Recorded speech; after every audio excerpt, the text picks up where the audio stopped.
Selamat siang. Ya. Gimana kabarnya, sehat? Baik, Pak. Bismillahirrahmanirrahim. Assalamualaikum warahmatullahi wabarakatuh. Selamat siang, salam sejahtera bagi kita semua. Sebelumnya tentunya wajib kita menjalankan Bapak Ibu orang tua siswa, perwakilan orang tua siswa.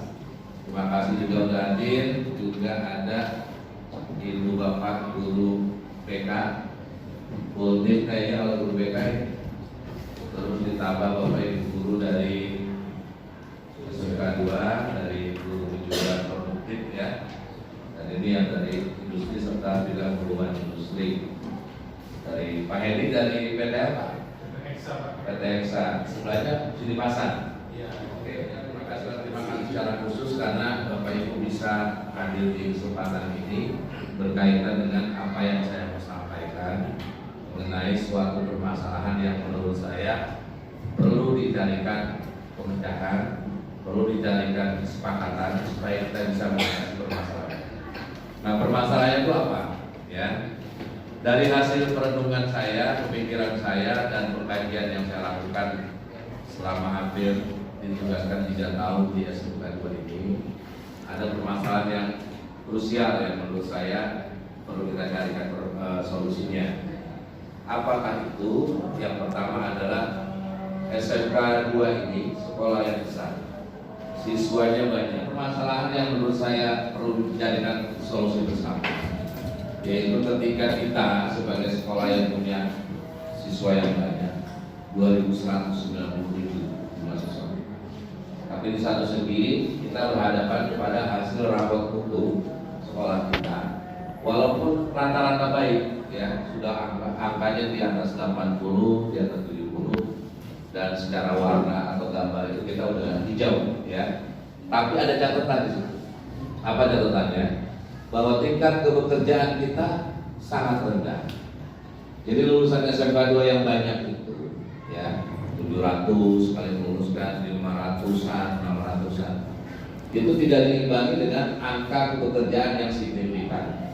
Padahal kita itu berdiri sekolah ini dalam rangka memberikan kesempatan seluas-luasnya bagi anak-anak generasi muda untuk bisa langsung bekerja setelah sekolah di situ.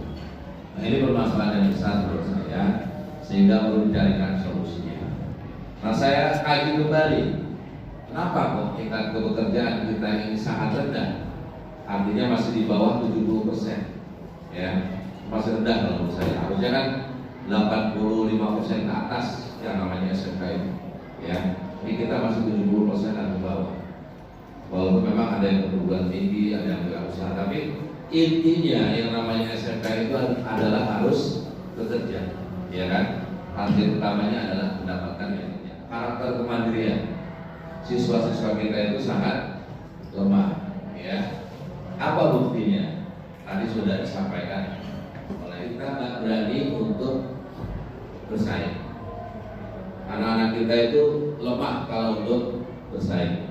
Padahal kita berada di wilayah Bantar Gebang, Kota Bekasi, yang mempunyai kawasan industri yang cukup banyak. Data dari Pak RW, satu RW itu ada 80-nya pabrik.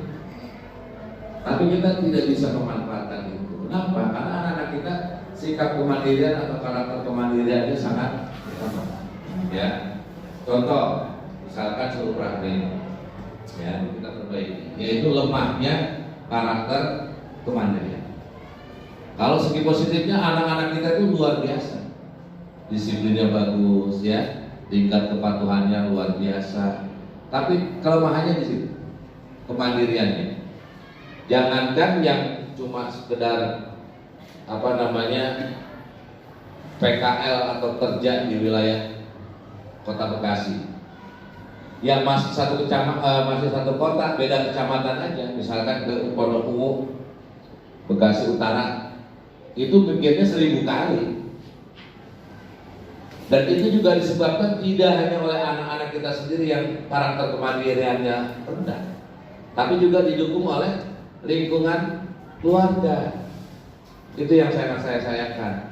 Ya Bapak Ibu orang tua, gitu kan?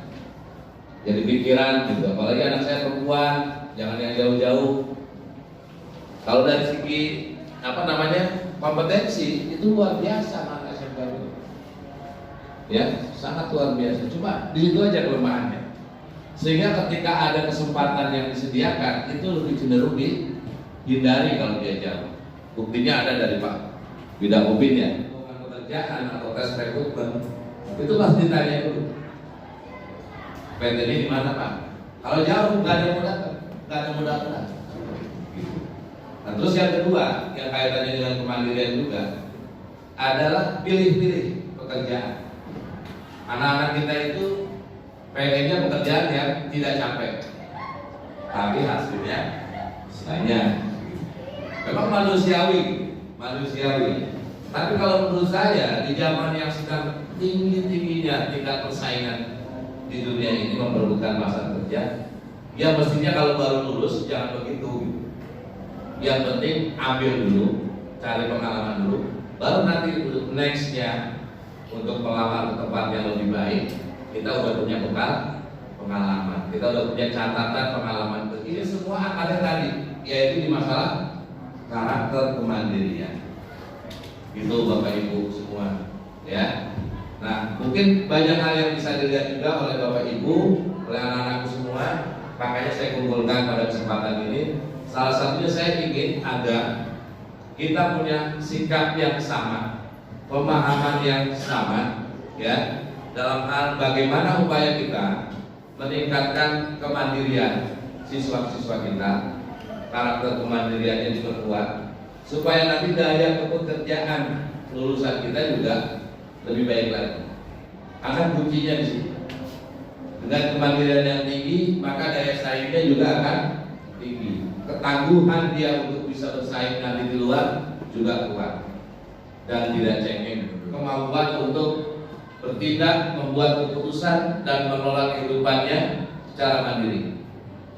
Kemandirian bisa timbul karena motivasi internal, ya, kepercayaan diri dan keterampilan pribadi. Jadi harus dibentuk, karena kemandirian itu bagian dari sifat atau karakter. Tidak ada orang yang tiba-tiba lahir langsung mandiri, tidak. Makanya butuh latihan, butuh pengetahuan, butuh kepercayaan diri dikuatkan, butuh motivasi dan lain sebagainya. Ya, oleh karena itu saya memohon bapak-bapak, orang tua siswa, anak-anakku sekalian, tim BK juga, ya, dari kalangan perwakilan guru kejuruan, juga dari dunia usaha, dunia industri. Ayo, ini masalah kita bersama. Ayo kita pecahkan, kita cari solusinya secara bersama. Empat hal yang disampaikan tadi, saya melihat ada benang merahnya itu terutama di kekhawatiran, khawatir, takut. Bagaimana bisa menghilangkan takut dan khawatir itu? Ya dengan kemandirian ini. Kalau kamu mandiri, kamu kuat mentalnya, saya yakin hal-hal yang seperti itu bisa kita lewati. Ibarat orang yang survival, tahu nggak?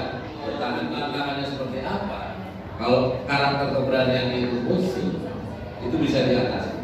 Dia akan punya kreativitas untuk mengatasi masalah-masalah yang timbul. Bagaimana biar nggak kena gangguan narkoba, biar nggak terkena gangguan kriminal yang lain. Itu akan muncul kreativitas sehingga nanti dia bisa timbul kepercayaan diri dan bisa mengendalikan dia harus berperilaku seperti apa, gitu ya.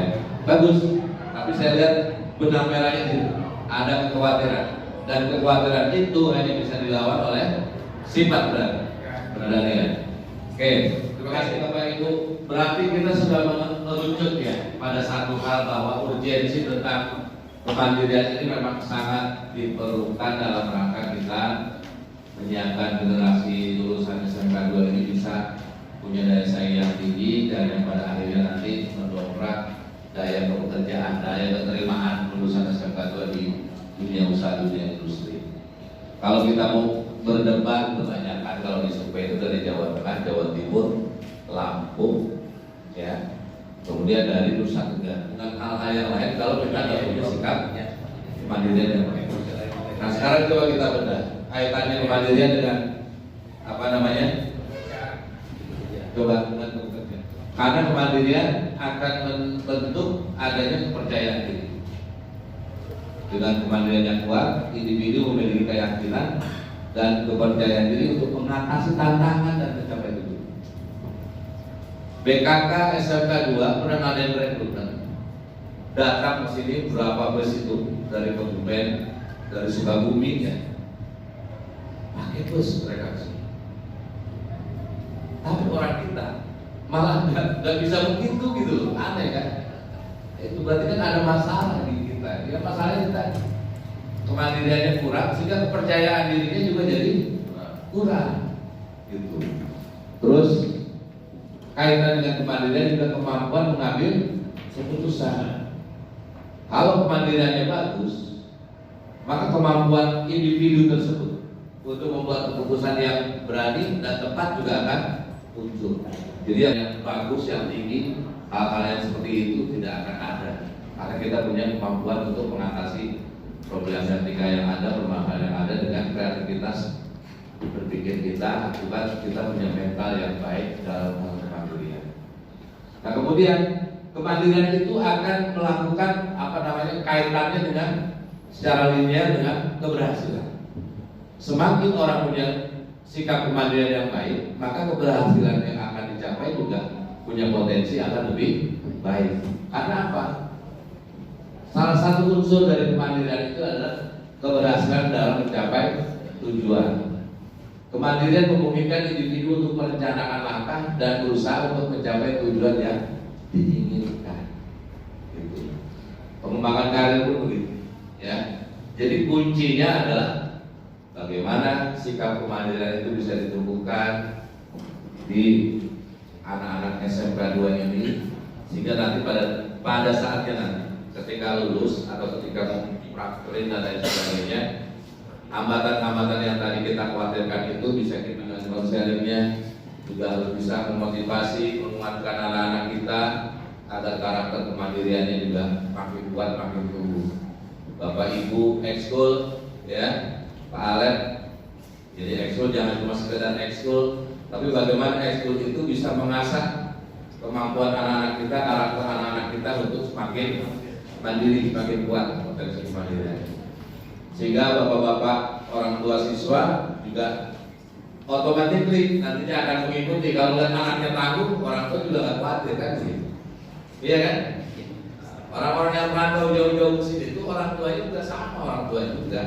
Cuma kadang melihat anaknya sikap mentalnya tangguh, akhirnya dia merelakan. Itu lebih mempelajarinya, mungkin ada waktu tertentu saya akan bagi lagi masalah-masalah yang berkaitan dengan peningkatan kompetensi kemandirian ini atau karakter kemandirian ini. Untuk yang sekarang saya kira sudah cukup pemahaman Bapak Ibu tentang apa perlunya kita bersepakat bersama atau membuat komitmen untuk mendobrak atau meningkatkan kompetensi ataupun karakter kemandirian anak-anak kita melalui hal-hal yang bisa kita lakukan di sekolah, baik di dalam kelas, di pembelajaran, di konseling, ataupun di kegiatan-kegiatan ekstrakurikuler dan lain sebagainya. Saya kira itu, terima kasih atas masukannya, atas saran-sarannya, dan juga atas segala hal yang sudah disediakan sehingga memungkinkan kita bisa berdialog, berdiskusi pada siang ini untuk bersama-sama mencari solusi terbaik untuk kemajuan sekolah kita, sekolah SMK Negeri 2 Kota Bekasi. Terima kasih. Billahi taufiq wal hidayah. Wassalamualaikum warahmatullahi wabarakatuh. Terima kasih kami sampaikan kepada Bapak Kepala Sekolah yang telah memaparkan sebuah prakarsa perubahan, semoga bisa meningkatkan daya gedor di SMK Negeri 2 Kota Bekasi. Sekalian bisa memberikan dampak positif khususnya di 5 SMK Negeri 2 Kota Bekasi dalam rangka meningkatkan keterserapan pekerjaan alumni SMK 2. Demikian, kurang dan lebihnya mohon maaf. Bila terlalu. Wassalamualaikum warahmatullahi wabarakatuh. Terima kasih Bapak Ibu.